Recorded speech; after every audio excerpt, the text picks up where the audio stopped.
Mahal kong Pilipinas, sana nakikinig ka. Gusto ko lang magkwento sa'yo. At ganoon na rin ang mga musta. Kahit hindi ka nakakapagsalita, alam kong sobrang nahihirapan ka na. Maganda ka naman eh.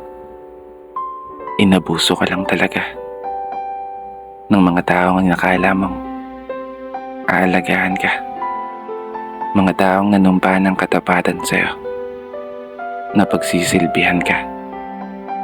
Mga taong pinagkatiwalaan namin na sa'yo'y magsasalpa sa mga panahon na haharap ka sa unos bilang isang bansa na matatag at palaban.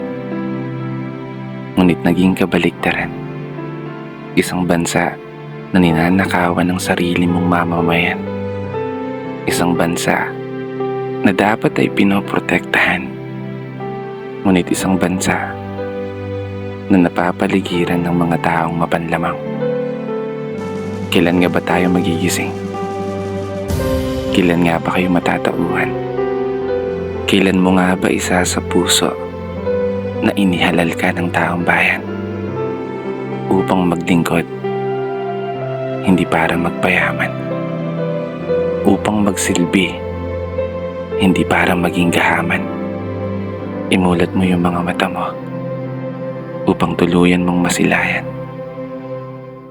ang katotohanan na nakakapagod ng maging Pilipino, nakakapagod ng maging mahirap sa isang bansang inakala naming iingatan mo.